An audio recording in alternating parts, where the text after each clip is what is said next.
Maayong hapon, Negros. Ini ang Digicast Negros 10. Ang nagapanguna nga napulo ka mga balita sa isla sa Negros ang amon ni gadulong sa inyo.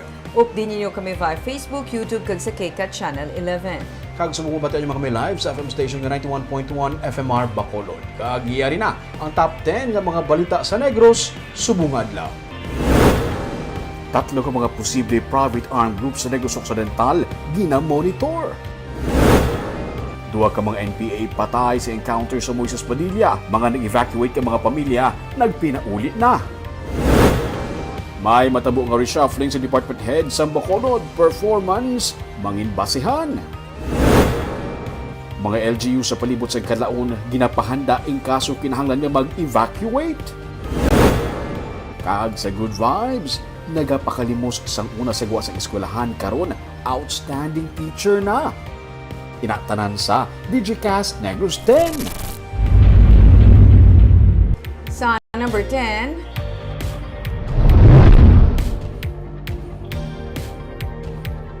performance ang mangin basehan sa ginaplano nga reshuffling sa mga department heads sa Bacolod City.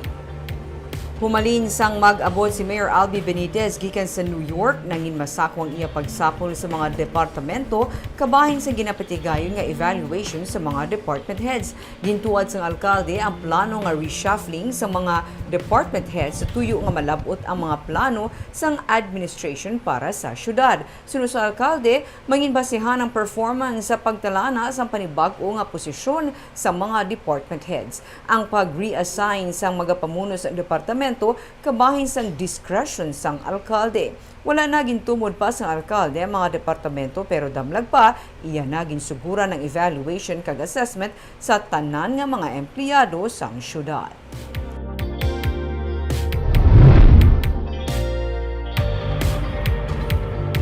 Sa number 9, subsidiary company sa Globe ang nagpasa sa unsolicited proposal sa syudad sa Bacolod sa pagtukod sa isa ka command center pinagi sa public-private partnership. May report si Nico Delfin.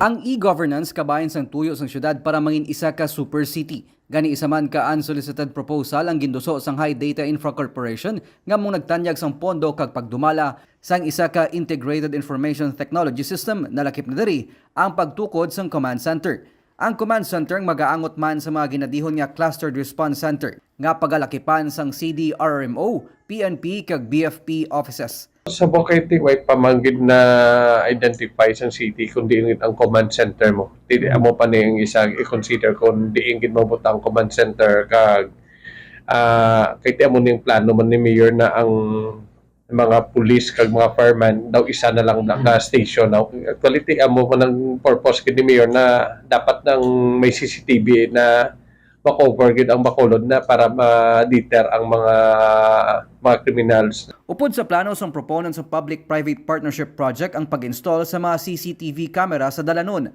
sa Malason nga simana. Magasapol man ang katapos ang P4 committee agud mapatud ang ginatanyag nga investment ng Globe subsidiary company. In-accept pala namon way pa kami sang definite proposal kiti ma-present pa sila next week kung ano ang modality na isundo namon. Ang ginasugura na nga construction sang housing projects ng syudad upod sa WRS Holdings Incorporated kabahin sa P4 project sa idalom sang Benitez administration. Nagapadayon man ang paghimo sang kasugtanan upod sa pila pa ka mga kumpanya para sa pagdevelop sang Manukan Country kag reclamation project sa syudad.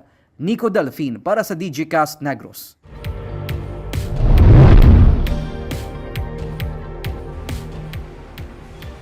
Sa number 8, Negros Occidental Governor Eugenio Jose Lacson nagalaom nga antes pa man magsugod ang election period, tigayo na ma-release ang assistance para sa mga apektado nga hog raisers sa probinsya. Tig 2,000 pesos nga bulig sa kada pamilya ang mahimo nga mabaton. Damlag pagin siling ni Provincial Administrator Ray Frando Diaz nga hindi mantanan ang sarang makabaton. Magadepende ini sa rekomendasyon sa Provincial Veterinary Office kag sang Incident Management Team nga amo naman ang magapaton sang iban pa nga detalye kasubong sa mga balasehan sa releasing. Isa man sa konsiderasyon amo nga dapat wala nagsupak sa biosecurity guidelines ang magabaton. Dapat lang na, no? Anyway, these funds will not naman go to candidates. This will be going to legitimate bag owners. Directly. Will it be released before the election period so that it We have to doesn't... be careful with that. No? In fact, we will not release any if it's in violation of the election code. So will you try to release it before the election Yeah, period we see. starts? If we can identify when the banning period is, and then if the money is ready. Sa number 7,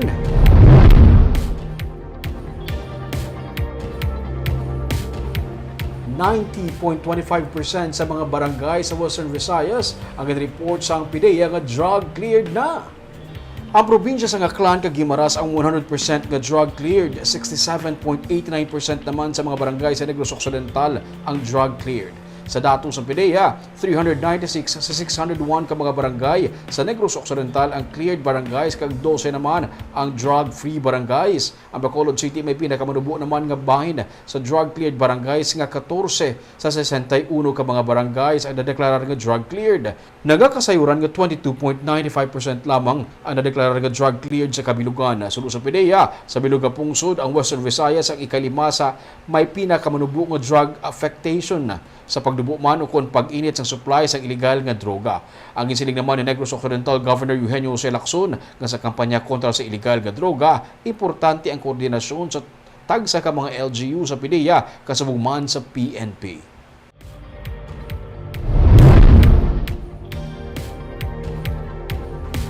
Sa number 6, magulang patay matapos bunon sang iya man nga manghod sa syudad sang Cabancalan. Patay magulang sa kamot sang iya sini manghod sa barangay Tanawan, syudad sang Cabancalan sang Domingo. Ang biktima ang ginkilala sa kay Marjun Adlaon, 34 anyo, samtang ang manghod naman nga suspetsado ang ginkilala naman sa kay Hernie, 29 anyos.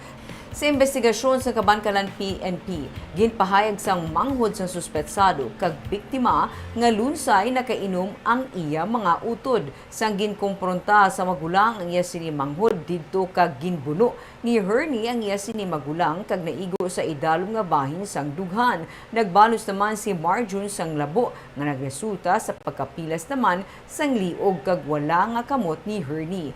Gindala ang duha sa isa ka medical facility sa syudad. Apang gindeklarar nga dead on arrival ang magulang.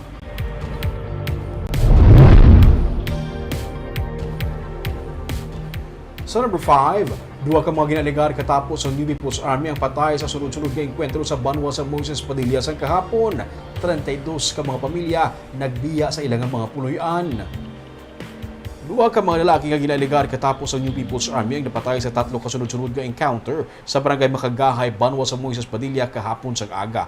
Idiging kumpirma ni 3rd Brigade Commander Brigadier General Orlando Edrelin. Sa Lucia, las 9 sang aga natabo ang unang nga enkwentro sa tunga sang 62nd She Battalion kag anom ka mga ginaligar miyembro sang NPA nga ginsundan sa duha pagid ka mga enkwentro kag initanan ang lagluntad sa isa lamang ka barangay. Dugang pa niya, wala sa nagkalapilasan sa tropa sa militar. Na-recover sa militar ang isa ka M16 rifle, isa ka 12-gauge shotgun, 4 ka mga magazine assembly para sa M16 kag nanari-sari nga mga bala. Bangod sa encounter nga natabo, 32 ka mga pamilya ang gin-evacuate kag gindala sa barangay Makagahay Evacuation Center. Gitagaan man sila sang Moises Padilla Task Force to End Local Communist Armed Conflict sang food packs kag hygiene kits kag sa karon tanan sila ang nakabalik na sa iratag sa ka mga puloy-an.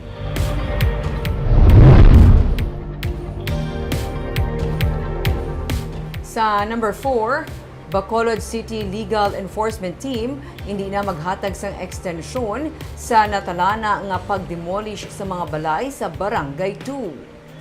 Nagpadulong kahapon sa Bacolod City Government Center si punong barangay Imelda Banguanga agud ihinyo ang pagdelay sa demolisyon sa mga pamalay sa informal settlers sa kilid sang Mambulok, sakop sang Purok Lampirong sa Barangay 2 sini nga semana. Pero suno kay City Legal Officer Attorney Romeo Carlos Ting Jr., hindi na mag-extend sang katapo sang enforcement team ang natalana nga demolisyon sa sini nga semana bangod malawig naman nga na-delay ang construction sang flood wall kag revetment project sa Department of Public Works and Highways sa among nga lugar. Ginalaom ni Ting nga sugod buwas ma-release na ang tig 10,000 pesos nga financial assistance para sa 32 ka mga ISF nga naisyuhan sang notice to vacate.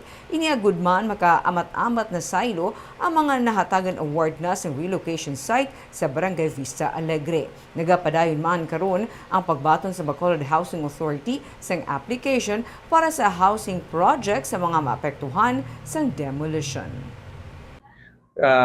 Tilawan namon within this week kung maka-demolish kami to. Kay may ara na to, may gambal sa napidin, may ara naman naka-comply.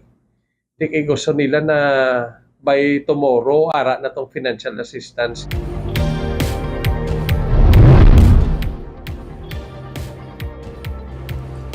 Sa number 3, mga LGU ginapahanda na sa posibilidad sa evacuation in kaso nga maging active ang aktibidad sa Bulkan Taal kag Bulkan Kanlaon. Ginapahanda sa karon sa National Disaster Risk Reduction and Management Council ang tanan nga mga local government units nga maapektuhan kung kinahanglan nga mag-evacuate in kaso nga mas mag-aktibo ang aktibidad sa Bulkan Taal kag Kanlaon. Sa public briefing ginpahayag sang NDRRMC nga nagapabilin sa alert level 1 ang duha ka mga bulkan. Suno sa NDRRMC, ang evacuation ay isa lamang sa tikang sa mga otoridad agud pasiguro nga ang mga tawo hindi makasulod sa permanent danger zones. Ginapasiguro naman nila nga handa ang mga evacuation centers bangod ang ini nga mga sitwasyon hindi naman bag-o. Sa records ng PHIVOLCS, may record nga 3 ka mga volcanic wakes sa Bulkan Kanlaon kag may mahina nga steam nga nagausbong sa sulod sang nagligad nga 24 oras. Sa number 2,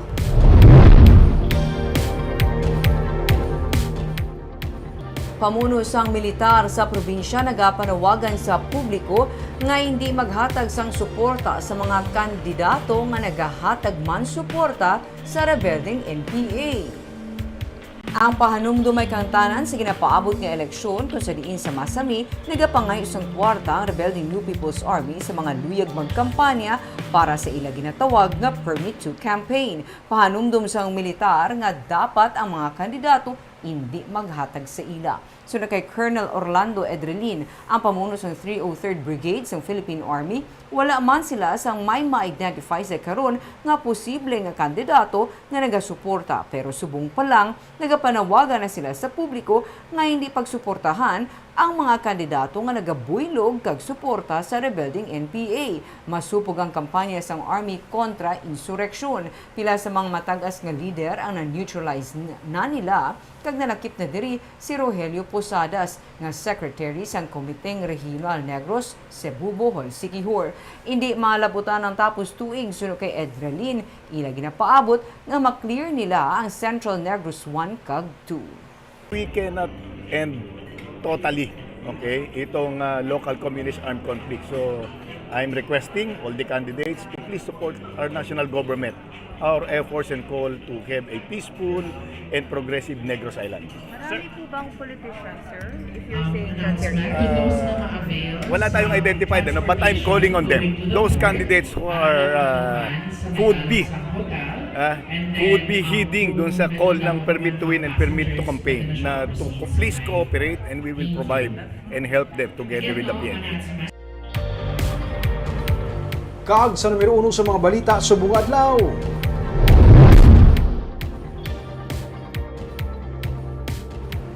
Tatlo ka mga posible private armed groups sa Western Visayas ang ginamonitor sa karon.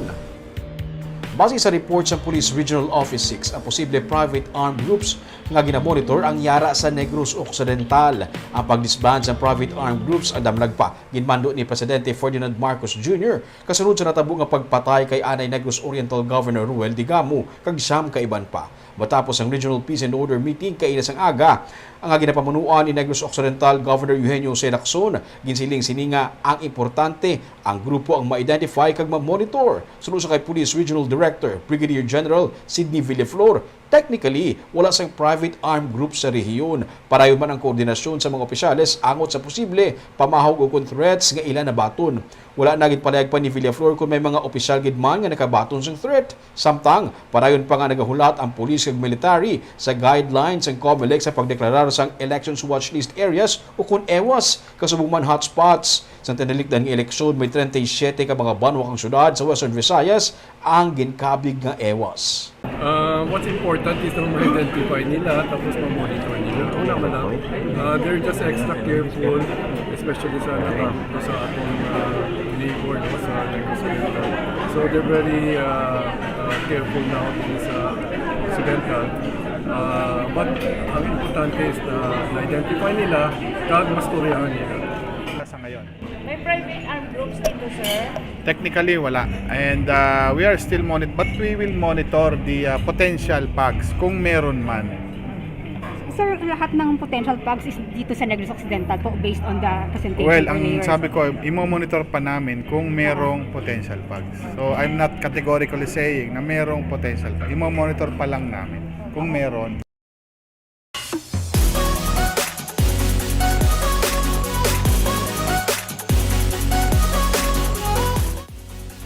Sa Good Vibes, sa tuanay, nagapangayo-kayo lang siya sang kwarta sa gwa sa mga eskwelahan. Karon isa na siya sa mga ginkilala nga outstanding teacher sa Pilipinas. Aton siya kilalahon sa report ni Romeo Subaldo.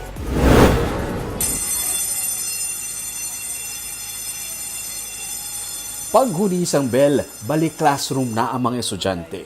Si Sir Edwin Segovia, balik classroom naman. Class advisor siya sa grade 6 sang Banago Elementary School 2. Pasalamat na po sa Ginoo nga kung sa diin nga gintagaan naman sa bagong nga kabugi. Antes na ginisa ka maestro, sino bala magpinsar nga si Sir Edwin, nagapangayo-kayo lang sang kwarta, gikan sa mga estudyante kag mga manunudlo sa gwa sang University of St. Lasal sa Bacolod. Pati na sa sikat nga kalan-an ni Mami Sadto, kundiin libre pa ang iya nga panyaga. 5 siya katuig sang napatay ang iya nga iloy matapos matiruhan. Didto kag nagsugod siya sa pagpangalimos sa kalye. Grata ka mo TV Patrol. TV Patrol ti ang bali nanay nga may nagaboy sa amon nga balay bato, nga sa isa na lang abla kapag ano kay guaan ta na. Pagaboy pag gid kuno isa na lang gid glanto kami na magulutod ko si Edwards Luto. Pagkatatlo dito nagwa, pagagwa yan na tumbasa. Kag at the age of 5, wala pa kuya kabalo kung ano to. Nakita ko naman siya sa TV Patrol nga ingagaw sa emergency room. Kag dito na nag-start ang tanan.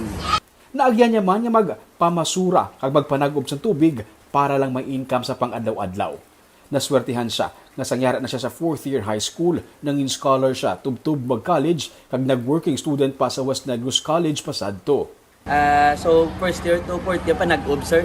Para gid hard labor gid siya. Kahit wala gid siya kwarta si nanay nga makapa-eskwela. So kung pero eskwela lang gyapon sir is good thing lang na maintain ta man gyapon ang aton nga academic records. Tubtub na katapos sa college, may isa ka eskwelahan nga nagkuha sa iya nga magtudlo bisan hindi pa board passer. Gani, naka-income siya samtang nagahulat niya makakuha sang board exams. Dito man siya nahana sa pagtudlo. Kag, subong, 13 years na siya nga teacher, kag 8 naman katuig diri sa may Banago Elementary School 2. Nakahibalo siya kung paano mangin estudyante nga wala sang kwarta pang bakal sa kinahanglanon. Gani, ginsuguran niya ang school supplies mo. Sagot ko sa ilang eskwelahan. Siya naman ang nagapangita sa pamaagi para mabuligan ang mga estudyante nga wala sang ikasarang. Young gid, elementary high school, kag college actually, nabudlayan gid sir sa akon nga mga school supplies, sa akon nga mga matag-adlaw nga tanan kay wala man inog provide ang akon ginikanan. So sang nakasulod nako sir ang akon gid nga first thing kag nabatyagan kag nakita ko gid sa duha ko ka mata ang aton ding mga kabataan sa Banago to nga wala gid school supplies ang kalabanan sa atong mga kabataan kag pigado man sir sa matag-adlaw nga tanan ang balong ka naman sa ginikanan sir ibakal ko sir notebook ibakal ko na lang na bugas sir ibakal ko lapis sir ibakal ko na lang na sudan. So ako naman as a teacher kag with the help of the principal and the teachers man, what if makreate ta sang isa ka program nga makabulig sa tanan? Kag sang June 10 gid lamang, hinkilala siya bilang isa sa 10 Outstanding Guro Award sa Manila sang JCI sa Metro Manila. Nagpadulong siya dito para batunon ng iyang award. All the students, especially sa mga kabataan, subong nadulaan sa pag-asa, hindi gid maguntat sa paghandom. Kay amo nang handom mo malapot mo gid na patihi ko kami ginuot ang abuhi. Kag with your determination, persistence, kag humble lang gid always. Nangin bukas na nga libro ang istorya sa kabuhi ni Sir Edwin. Kag padayon niya ini nga ginaistorya sa iya nga mga estudyante para maging inspirasyon nila nga bisan ano pa nga pagtilaw ang nag-abot sa iya. Wala siya nagpapirdi kag padayon nga nagpanikasog para malabot sa gihapon ang iya nga handom. Pag grabe yung pagkampios ang iya nga tadhana, halin sa nagapangayo ngayon, outstanding teacher. Gintagdagit ko rin. And of course, Ming, hindi lang na yung nga amuna, kundi kabalo ko nga grabing pagpanikasog yan man para lang maabot ang iyangan alam. Siguro calling nga ganun yung teacher. Kagum itong mga balita sa Negro Subong Adlaw. Kay man sa panahon karon importante nga may ihibalo ka sa nagkakatabo sa imo nga palibot. Kung dapat balansya kag eksakto ang mga impormasyon. Parayan kami nga magapangalagad sa Negrosano. Nako si Barbara Mijares. Tugtog sa buwas, ako naman si Romeo Subado, mayong hapon.